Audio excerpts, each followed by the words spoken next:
അപ്പോൾ കഴിഞ്ഞ ക്ലാസ്സിൽ നമ്മൾ ജേണൽ ബെയറിങ്ങിൻ്റെ ഡിസൈനായിരുന്നു പറഞ്ഞിരുന്നത്. അതിൻ്റെ പ്രോബ്ലംസ് നമ്മൾ കുറേ ചെയ്തു. ഇനി ഇന്നത്തെ ക്ലാസ്സിൽ നമ്മൾ പറയാൻ പോകുന്നത് ത്രസ്റ്റ് ബെയറിങ്ങിനെ പറ്റിയാണ്. ത്രസ്റ്റ് ബെയറിംഗ് എന്ന് പറഞ്ഞാൽ നമുക്കറിയാം, ഒരു സ്ലൈഡിങ് കോണ്ടാക്റ്റ് ബെയറിംഗ് ആണ് ത്രസ്റ്റ് ബെയറിങ്. അതിൻ്റെ പ്രത്യേകത, അതിൻ്റെ ലോഡ് വരുന്നത് ഷാഫ്റ്റിൻ്റെ ആക്സിസിന് പാരലായിട്ടായിരിക്കും, അല്ലെങ്കിൽ അലോങ് ആയിട്ടോ, ആക്സിസിന് പാരലായിട്ടോ അല്ലെങ്കിൽ ആക്സിസിലൂടെയോ ആയിരിക്കും ത്രസ്റ്റ് ബെയറിങ്ങിൽ ബെയറിംഗ് പ്രഷർ വരിക, അല്ലെങ്കിൽ ബെയറിംഗ് സപ്പോർട്ട് ചെയ്യേണ്ട ലോഡ് വരുന്നുണ്ടാവും. ഇത് സാധാരണ ത്രസ്റ്റ് ബെയറിംഗ് ഹൊറിസോണ്ടൽ ഷാഫ്റ്റിനും വെർട്ടിക്കൽ ഷാഫ്റ്റിനും യൂസ് ചെയ്യാറുണ്ട്. ഹൊറിസോണ്ടൽ ഷാഫ്റ്റ് ആണെന്നുണ്ടെങ്കിൽ നമ്മൾ കോളർ ബെയറിംഗ് വെച്ചിട്ട് യൂസ് ചെയ്യും. അതുപോലെ വെർട്ടിക്കൽ ഷാഫ്റ്റ് ആണെങ്കിൽ പിവറ്റ് ബെയറിംഗ് വെച്ചിട്ട് യൂസ് ചെയ്യും. എല്ലാം ത്രസ്റ്റ് ബെയറിങ്ങിൻ്റെ എക്സാമ്പിൾസ് ആണ്. അപ്പോൾ ത്രസ്റ്റ് ബെയറിങ്ങിൻ്റെ എക്സാമ്പിൾസ് നമുക്ക് നോക്കാം. First one, flat pivot or foot step bearing. Second one, conical pivot bearing. Third one, flat single collar bearing. Fourth one, flat multiple collar bearing. ഇതിൽ നമുക്ക് foot step bearing, അതുപോലെ collar bearing, സിംഗിളും മൾട്ടിപ്പിളും, ഇതാണ് നമുക്ക് സിലബസിലുള്ളത്. കോണിക്കൽ പിവറ്റ് ബെയറിംഗ് നമുക്ക് ഇപ്പോൾ സിലബസിലില്ല. ഫസ്റ്റ് വണ്ണ് നമുക്ക് flat pivot or foot step ബെയറിങ്ങിനെ പറ്റി പറയാം. ഈ ഫുട് സ്റ്റെപ്പ് ബെയറിംഗ് നിങ്ങൾ ഡ്രോയിങ്ങിൽ വരച്ചിട്ടുണ്ടാവും അല്ലേ? ഇതിൽ ലെഫ്റ്റ് സൈഡിൽ കാണിച്ചിട്ടുണ്ട് സോളിഡ് ടൈപ്പ് ഫുട് സ്റ്റെപ്പ് ബെയറിംഗ്, അഥവാ സിമ്പിൾ ആയിട്ടുള്ള ഫുട് സ്റ്റെപ്പ് ബെയറിംഗ്. അതിൽ ബെയറിംഗ് ഷാഫ്റ്റിൻ്റെ ആക്സിയൽ ലോഡിനെ, വെർട്ടിക്കലായിട്ട് നിൽക്കുന്ന ലോഡിനെ ബെയറിംഗ് സപ്പോർട്ട് ചെയ്യുന്നു എന്നുള്ളതാണ്. അഥവാ ഈ ബെയറിങ്ങിൽ ഷാഫ്റ്റിൻ്റെ എൻഡ് ആയിരിക്കും സപ്പോർട്ട് ചെയ്യുന്നുണ്ടാവുക ഫുട് സ്റ്റെപ്പ് ബെയറിങ്ങിൻ്റെ കേസിൽ. എന്നിട്ട് ഈ ഷാഫ്റ്റ് ഈ ബെയറിങ്ങിൽ റൊട്ടേറ്റ് ചെയ്യായിരിക്കും ചെയ്യുക. റൈറ്റ് സൈഡിൽ അതിൻ്റെ പാർട്സ് എല്ലാം കാണിച്ചിട്ടുണ്ട്. ഇതിൽ ബുഷ്ഡ് ടൈപ്പ് ഫുട് സ്റ്റെപ്പ് ബെയറിംഗ് ആണ് കാണിച്ചിട്ടുള്ളത്. അപ്പോൾ ശ്രദ്ധിക്കാം, ഷാഫ്റ്റ് കാണിച്ചിട്ടുണ്ട്, അതേപോലെ ബുഷ്, ഈ ഷാഫ്റ്റിനെ സറൗണ്ട് ചെയ്ത് നിൽക്കുന്ന ബുഷ് കാണിച്ചിട്ടുണ്ട്. ദെൻ ബുഷിനെ റൊട്ടേഷൻ പ്രിവെൻറ്റ് ചെയ്യാൻ വേണ്ടിയിട്ട് ഒരു സ്നഗ് കാണിച്ചിട്ടുണ്ട്. നിങ്ങൾ കാണുന്നുണ്ടാവും, ഫിഗറിൽ ശ്രദ്ധിക്കട്ടോ. അതാണ് സ്നഗ്, അഥവാ റൊട്ടേഷൻ. ഈ ബുഷ് ഷാഫ്റ്റിൻ്റെ കൂടെ റൊട്ടേറ്റ് ചെയ്യാതിരിക്കാൻ വേണ്ടിയിട്ട് ഒരു പ്രൊവിഷൻ കൊടുത്തതാണ് സ്നഗ്. ദെൻ ഇവിടെ ഒരു ഗ്യാപ്പ് കാണുന്നുണ്ട്. ഈ ഗ്യാപ്പാണ് ഓയിൽ നിൽക്കുന്ന ഭാഗം. ഓയിൽ ഇവിടെ ആയിരിക്കും ഉണ്ടാവുക, കൂടുതലായിട്ട് ഓയിൽ ഇവിടെ ആയിരിക്കും ഉണ്ടാവുക. ഇവിടുന്ന് ആവശ്യത്തിനനുസരിച്ച് ഓയിൽ ഇങ്ങോട്ട് താഴേക്ക് ഇറങ്ങുകയാണ് ചെയ്യുക. ഇനി ഈ ഷാഫ്റ്റ് റൊട്ടേറ്റ് ചെയ്യുന്ന ഇവിടെ ഒരു ഡിസ്കിലായിരിക്കും. ചിലപ്പോൾ അത് കോൺവെക്സ് ഡിസ്ക് ആവാം, ചിലപ്പോൾ അത് കോൺകേവ് ഡിസ്ക് ആവാം. ഈ കോൺകേവ് ഡിസ്ക് അല്ലെങ്കിൽ കോൺവെക്സ് ഡിസ്ക് ഷാഫ്റ്റിൻ്റെ കൂടെ റൊട്ടേറ്റ് ചെയ്യാതിരിക്കാൻ വേണ്ടിയിട്ട് ഇവിടെ ഒരു പിന്ന് കൊടുത്തിട്ടുണ്ട്, പിന്ന് അല്ലെങ്കിൽ സ്നഗ് കൊടുത്തിട്ടുണ്ട്. ഈ പിന്ന് ഇവിടെ സൈഡിലേക്ക് കൊടുക്കാൻ കാരണം എന്താണെന്ന് മനസ്സിലായല്ലോ അല്ലേ? ഈ പിന്ന് ഇവിടെ സെൻറ്ററിൽ കൊടുത്തു കഴിഞ്ഞാൽ അതുകൊണ്ട് വല്ല ഉപകാരം ഉണ്ടാവുമോ? ഇല്ല, കാരണം ആ പിന്ന് സെൻറ്ററായിട്ട് ഈ ഡിസ്ക് കറങ്ങാൻ തുടങ്ങും. അപ്പോൾ അതിന് വേണ്ടിയിട്ടാണ് ഇത് സൈഡിൽ കൊടുത്തിട്ടുള്ളത്. സൈഡിൽ കൊടുത്താൽ മാത്രമേ ആ റൊട്ടേഷൻ നമുക്ക് അറസ്റ്റ് ചെയ്യാൻ പറ്റുള്ളൂ അല്ലേ? ദെൻ വേറെയുള്ള കാര്യങ്ങളൊക്കെ ഇതിൽ ഫിഗറിൽ കാര്യങ്ങൾ കൊടുത്തിട്ടുണ്ട്. ഇവിടെ ലൂബ്രിക്കേറ്റിംഗ് ഓയിൽ കൊടുക്കാനുള്ള ചെറിയൊരു ഹോളുണ്ട്. ദെൻ ഷാഫ്റ്റ്, ബുഷ് വിത്ത് ബ്രാസ് കോളർ. ഈ ബുഷിൽ കോളറുള്ള ടൈപ്പാണിത് കേട്ടോ. ദെൻ കാസ്റ്റ് അയൺ ലോക്ക് കൊടുത്തിട്ടുണ്ട്, ബോഡി. ദെൻ ഡിസ്കിനെ കാണിച്ചിട്ടുണ്ട്. ദെൻ ഇവിടെ ഒരു എലിപ്റ്റിക്കൽ ആയിട്ടുള്ള സ്ലോട്ട് അല്ലെങ്കിൽ എലിപ്റ്റിക്കൽ ഹോൾ കാണിച്ചിട്ടുണ്ട്. നമുക്ക് സ്റ്റേഷനറി പാർട്ടിലേക്ക് അതിനെ ഫിക്സ് ചെയ്യാൻ വേണ്ടിയിട്ട് എലിപ്റ്റിക്കൽ ആയിട്ടുള്ള ഒരു ഹോൾ കാണിച്ചിട്ടുണ്ട്. നേരത്തെ നമ്മൾ ജേണൽ ബെയറിങ്ങിനെ പറഞ്ഞ സമയത്ത് പറഞ്ഞിരുന്നു, അങ്ങനെ ആയിരിക്കും ഹോൾ ഉണ്ടാവുക, കുറച്ച് സ്ലോട്ടായിട്ട് ആയിരിക്കും ഉണ്ടാവുക എന്നുള്ളത്. ഓക്കെ, അപ്പോൾ ഇത്രയാണ് ഇതിൻ്റെ സെറ്റപ്പ്, അഥവാ ഫുട് സ്റ്റെപ്പ് ബെയറിങ്ങിൻ്റെ കൺസ്ട്രക്ഷൻ ഇങ്ങനെയാണ്. ഫുട് സ്റ്റെപ്പ് ബെയറിങ്ങിനെ കുറച്ചുകൂടി ഡീറ്റെയിൽ ആയിട്ട് നോക്കാം. സാധാരണ ഫുട് സ്റ്റെപ്പ് ബെയറിംഗ് വെർട്ടിക്കൽ ഷാഫ്റ്റുകളെ സപ്പോർട്ട് ചെയ്യാൻ വേണ്ടിയിട്ടാണ് യൂസ് ചെയ്യുന്നത്. Then it consists of an open vertical circular block with a rectangular base made of cast iron. നമ്മൾ നേരത്തെ ഫിഗറിൽ കണ്ട പോലെ ഒരു സർക്കുലർ ബ്ലോക്ക് അല്ലെങ്കിൽ ഒരു സിലിണ്ട്രിക്കൽ ആയിട്ടുള്ള വെർട്ടിക്കൽ ബ്ലോക്ക് ഉണ്ടാവും, കാസ്റ്റ് അയൺ കൊണ്ട് ഉണ്ടാക്കിയിട്ടുള്ള. അതേപോലെ ഒരു റെക്ടാങ്കുലർ ആയിട്ടുള്ള ബേസ് ഉണ്ടാവും. It is lined with or without a hollow gunmetal bush having a collar at the top. അഥവാ ചില കേസിൽ നമുക്ക് സോളിഡ് ഫുട് സ്റ്റെപ്പ് ബെയറിങ്ങിൻ്റെ ഫിഗർ കണ്ട സമയത്ത് അവിടെ ബുഷ് ഉണ്ടായിരുന്നില്ല. ചില സമയത്ത് നമ്മൾ ബുഷ് ഉപയോഗിക്കും. ബുഷ്ഡ് ടൈപ്പ് ഫുട് സ്റ്റെപ്പ് ബെയറിംഗ് ഉണ്ട്, ബുഷ് ഇല്ലാത്ത സോളിഡ് ടൈപ്പ് ഫുട് സ്റ്റെപ്പ് ബെയറിംഗ് ഉണ്ട്. എന്തിനാണ് ബുഷ് ഉപയോഗിക്കുന്നത്? എന്തെങ്കിലും വെയർ ആൻഡ് ടയർ സംഭവിച്ചിട്ട് ബെയറിങ്ങിന് കേട് വരികയാണെന്നുണ്ടെങ്കിൽ എവിടെയായിരിക്കും വരിക? ആ കോണ്ടാക്റ്റിംഗ് സർഫസിലായിരിക്കും വരിക. അപ്പോൾ കോണ്ടാക്റ്റിംഗ് സർഫസ് ബുഷ് ആവുമ്പം ബുഷിനെ മാത്രം നമുക്ക് റീപ്ലേസ് ചെയ്താൽ മതി, സിമ്പിളായിട്ട് റീപ്ലേസ് ചെയ്യാവുന്നതാണ്. അതിന് വേണ്ടിയിട്ടാണ് ബുഷ് യൂസ് ചെയ്യുന്നത്. The inside diameter of bush is equal to the shaft diameter. നമുക്കൊക്കെ അറിയുന്നതാണ്. അപ്പോൾ ഷാഫ്റ്റിൻ്റെ ഔട്ടർ ഡയമീറ്ററിന് ഈക്വൽ ആയിരിക്കും ബുഷിൻ്റെ ഇന്നർ ഡയമീറ്റർ വരുന്നത്. Then the bush is prevented from rotating by the snug provided just below the collar. നമ്മൾ നേരത്തെ ഫിഗറിൽ കണ്ടു. ബുഷിന്റെ റൊട്ടേഷൻ അറസ്റ്റ് ചെയ്യാൻ വേണ്ടിയിട്ട് സ്നഗ് എന്ന് പറയുന്ന ഒരു പോർഷൻ, ഒരു പിന്ന് യൂസ് ചെയ്യുന്നുണ്ട്. Then the vertical shaft rest on a convex or concave steel disc. The disc rotation is prevented by the pin. നേരത്തെ നമ്മൾ പറഞ്ഞ പോലെ ഒരു ഡിസ്കിന്റെ മേലെ കോൺകേവോ കോൺവെക്സോ ആയിട്ടുള്ള ഒരു ഡിസ്കിന്റെ മേലെ ആയിരിക്കും ബെയറിങ്ങിൽ ഷാഫ്റ്റ് റൊട്ടേറ്റ് ചെയ്യുന്നുണ്ടാവുക. ഷാഫ്റ്റിന്റെ കൂടെ ഡിസ്ക് റൊട്ടേറ്റ് ചെയ്യാതിരിക്കാൻ വേണ്ടിയിട്ട് നമ്മൾ അതിലൊരു പിന്ന് കൊടുക്കും. പിന്നിന്റെ പൊസിഷൻ എവിടെയാണെന്നുള്ളത് നമ്മൾ ഫിഗറിൽ കണ്ടതാണ്. Then a gap is provided between the body and bush to serve as a cup for lubrication. Lubricating oil നിൽക്കാൻ വേണ്ടിയിട്ടുള്ള ഒരു പോർഷൻ നേരത്തെ നമ്മൾ ഫിഗറിൽ കണ്ടു. അതിൻ്റെ കാര്യമാണ് പറഞ്ഞത്. The bush and disc can be easily removed and replaced by a new one. എന്ന് പറഞ്ഞാൽ നമ്മൾ നേരത്തെ പറഞ്ഞ പോലെ ബുഷ് യൂസ് ചെയ്യുന്നത് അതിന് വേണ്ടിയിട്ടാണ്. അതിന് എന്തെങ്കിലും ഫെയിലിയർ വരികയാണെന്നുണ്ടെങ്കിൽ ഏറ്റവും ആദ്യം ഫെയിലിയർ വരിക ബുഷിനായിരിക്കും. അപ്പോൾ ബുഷ് മാത്രം നമുക്ക് റീപ്ലേസ് ചെയ്താൽ മതി. ആ റീപ്ലേസ്മെന്റ് എന്ന് പറഞ്ഞാൽ ഒന്നും കൂടി കോസ്റ്റ് എഫക്റ്റീവ് ആണ്. മൊത്തത്തിലുള്ള ബെയറിങ് നമുക്ക് റീപ്ലേസ് ചെയ്യേണ്ട ആവശ്യമില്ല, ബുഷിനെ മാത്രം റീപ്ലേസ് ചെയ്താൽ മതി. Then second type thrust bearing ആണ് കോളർ ബെയറിംഗ്. ഇവിടുത്തെ കേസിൽ സാധാരണ ഹൊറിസോണ്ടൽ ഷാഫ്റ്റ് ആയിരിക്കും യൂസ് ചെയ്യുക. ഹൊറിസോണ്ടൽ ഷാഫ്റ്റിൽ ഇതിന്റെ സൈഡ് ത്രസ്റ്റിനെ വിത്ത് സ്റ്റാൻഡ് ചെയ്യാൻ വേണ്ടിയിട്ട് കോളർ യൂസ് ചെയ്യാണ് ചെയ്യുക. In this type, the shaft passes through the bearing and collar takes the end pressure of the shaft. Thrust bearing ആണ്. ത്രസ്റ്റ് ബെയറിംഗിന്റെ പ്രത്യേകത എന്താ? ഷാഫ്റ്റിന്റെ ആക്സിസിന് പാരലൽ ആയിട്ടോ അല്ലെങ്കിൽ ഷാഫ്റ്റിന്റെ ആക്സിസിലൂടെ ആയിരിക്കും സപ്പോർട്ട് ചെയ്യേണ്ട ലോഡ് വരുന്നത്. ഇവിടുത്തെ കേസിൽ ഡബ്ല്യുവിന്റെ ഡയറക്ഷൻ കാണിച്ചിട്ടുണ്ട്.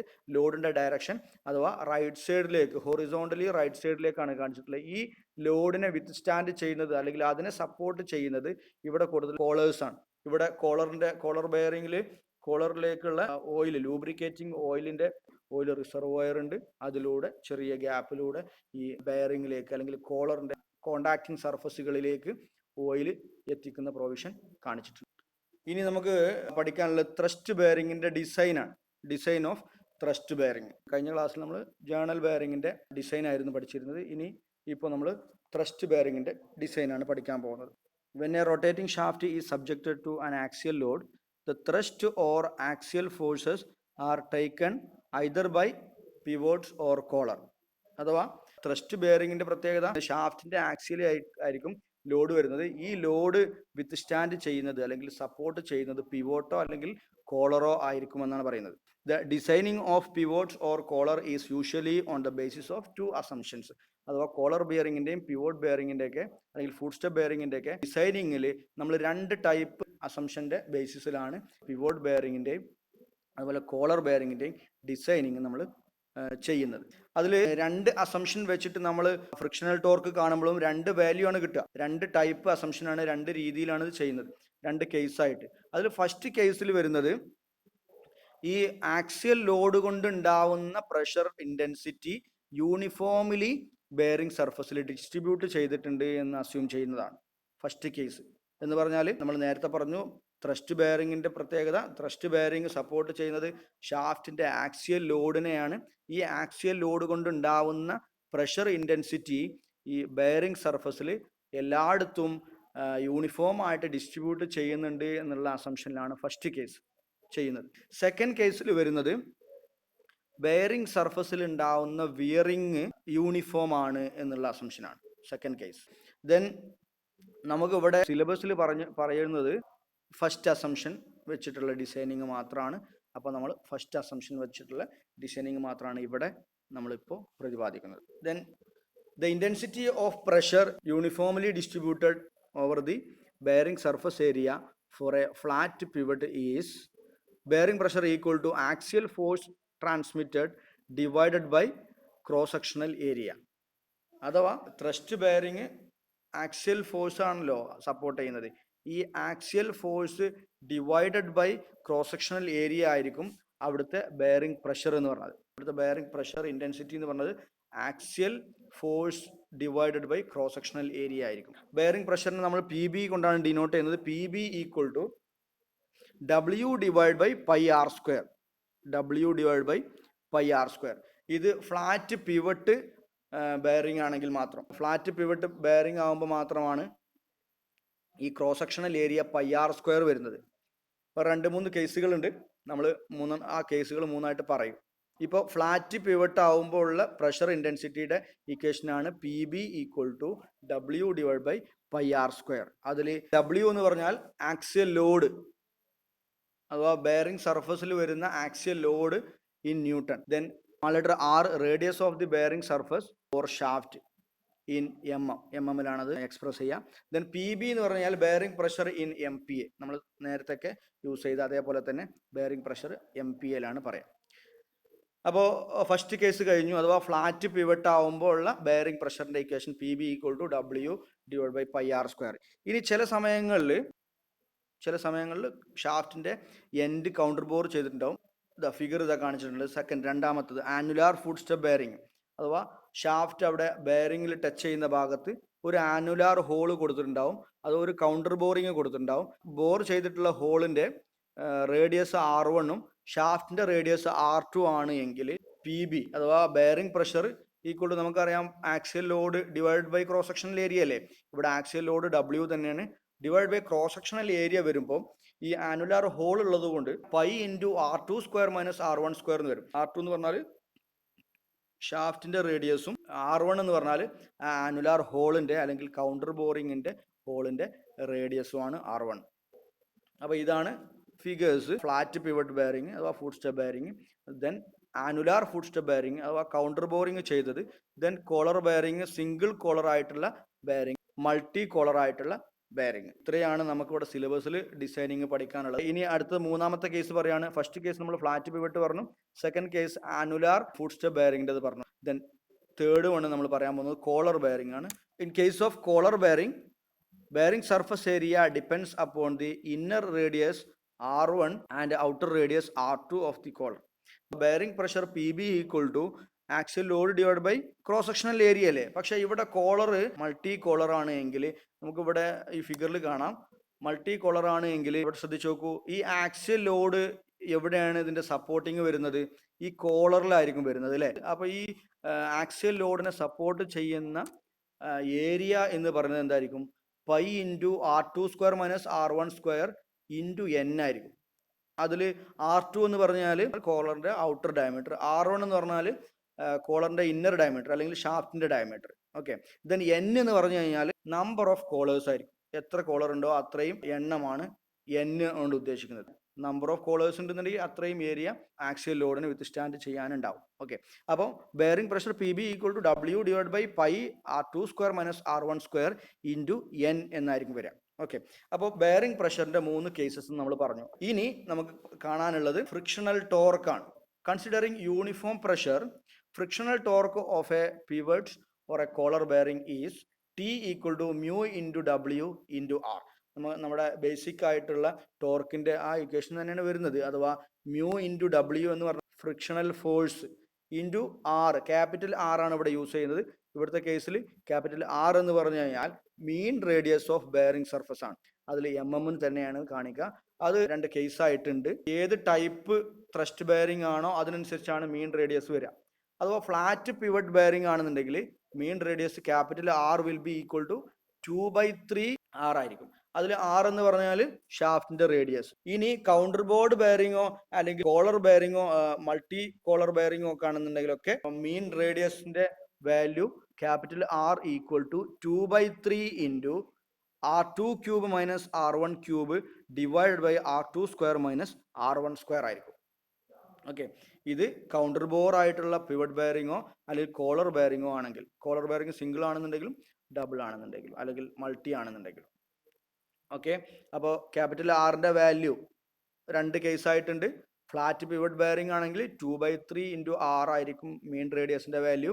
ദെൻ കൗണ്ടർ ബോർഡ് പിവട്ട് ബെയറിങ്ങോ അല്ലെങ്കിൽ കോളർ ബെയറിങ്ങോ ആണെന്നുണ്ടെങ്കിൽ അവിടെ മീൻ റേഡിയസിന്റെ വാല്യൂ എന്ന് പറഞ്ഞാൽ 2/3 into R2 cube minus R1 cube divide by R2 square minus R1 square ആയിരിക്കും. ഇതിൽ R1 ഉം R2 ഒക്കെ നമ്മൾ നേരത്തെ പറഞ്ഞ അതേ നൊട്ടേഷൻ തന്നെയാണ് വരുന്നത്. കോളർ ബെയറിംഗ് ആണെന്നുണ്ടെങ്കിൽ R1 എന്ന് പറഞ്ഞാൽ ഷാഫ്റ്റിന്റെ റേഡിയസും R2 എന്ന് പറഞ്ഞാൽ കോളറിന്റെ ഔട്ടർ റേഡിയസും ആയിരിക്കും. കൗണ്ടർ ബോർഡ് പിവട്ട് ബെയറിംഗ് ആണെന്നുണ്ടെങ്കിൽ R1 എന്ന് പറഞ്ഞാൽ ആ ഹോളിന്റെ റേഡിയസും R2 എന്ന് പറഞ്ഞാൽ ഷാഫ്റ്റിന്റെ അല്ലെങ്കിൽ അതിന്റെ ഔട്ടർ റേഡിയസും ആയിരിക്കും.